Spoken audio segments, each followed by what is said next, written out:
All right, guys, today we're going to talk about one of our long term projects. It's the Affordable Housing Design Project.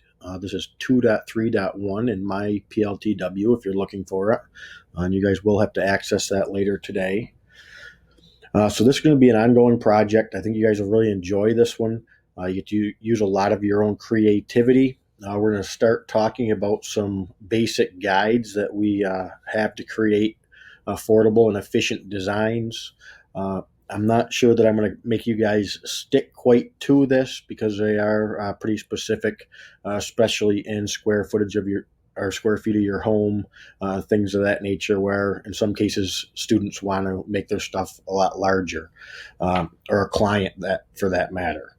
So if you can tell me why you want to break one of these guides that we talk about or one of these guidelines, and you have a reasonable reason for wanting to do that, sure that we can approve that and let you kind of break outside of those guidelines. And you'll see more about that here in a couple minutes. So we do have a couple days of planning before we really dive in and start creating this, and some things that you guys really need to know. So within 2.3.1, we have a couple resources that you guys really need to go over. We'll start talking about one today, another one tomorrow, and then we'll really start diving into creating that actual home. So the first thing we're going to look at today, guys, is this affordable housing, an introduction to Habitat for Humanity. They have a lot of great guidelines that they follow when they build their houses to make sure that they're affordable and efficient.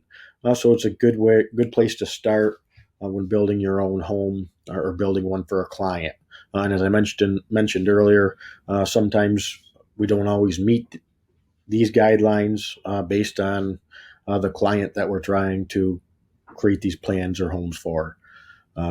So today I would like you to start and take a look at this. We're going to talk about it real quick, but you really need to go through it yourself so that you understand the stuff and try to commit it to memory.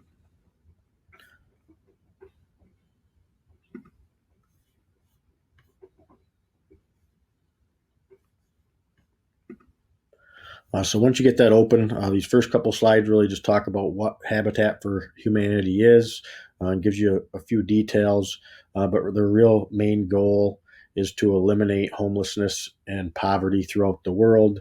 I know it sounds like an extremely large task, but it is really one of their goals. There are nearly 2 billion people around the world that live in slum housing and more than 100 million that are homeless. People that are displaced from natural disasters, civil unrest, and other issues along those lines are other goals as well. In 2014, Habitat built more than 300,000 houses in more than 70 countries. So they are not just here in the U.S., they are throughout the world, really trying to make a huge difference. And you can imagine there's a lot of differences between these different countries building homes. And you'll see more of that here shortly. The international headquarters, located in Georgia in the USA. And you can get more information on them through their site if you're looking for more information. So how does Habitat work? These houses are built through volunteer donations and homeowners putting in a lot of blood, sweat, and tears on occasion, I imagine, as well.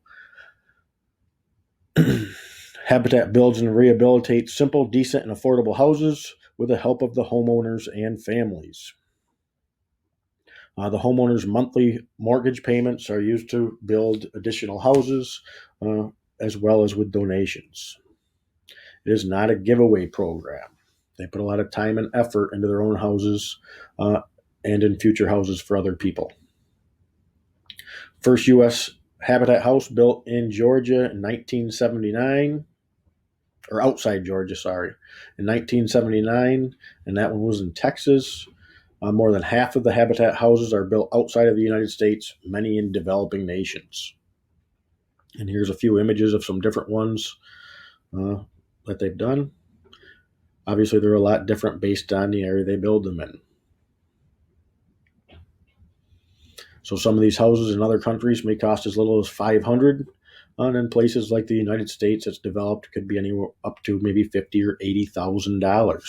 And we know with building materials right now, with everything going on, it would probably be much larger or much higher than that.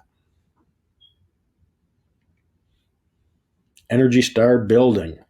So Energy Star isn't something that we should uh, really strive to do. It's something that we should do in all of our homes. Okay.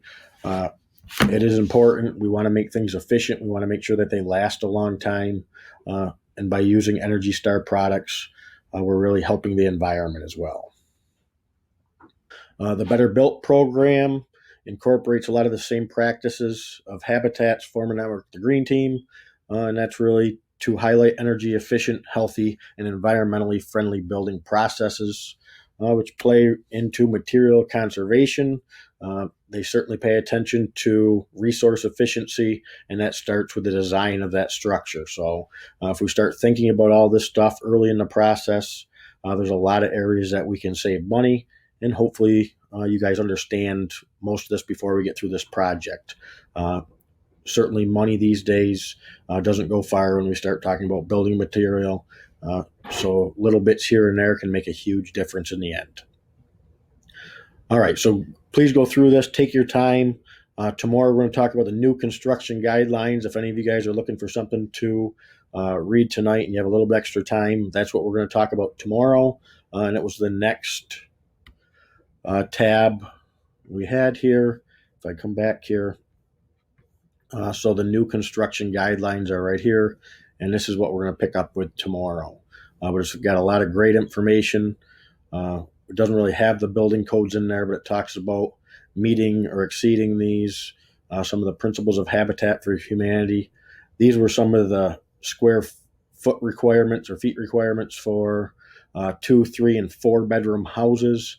So anybody that understands square feet might look at these and say, maybe that's kind of a small space for that amount of bedrooms. So as we start moving into this design, if you want to break some of these and talk to me about why you should be able to do that, we can certainly talk about that. All right, but anyway, this is what we'll get into tomorrow. There's a lot of information between these two presentations that I really want you guys to understand before we move forward. And then we do have a few other things that we'll talk about as well before you guys start. But you can start thinking about the size and what rooms you might want to have in the house that you're going to build or design, rather. Maybe someday you'll be lucky enough that you can build it.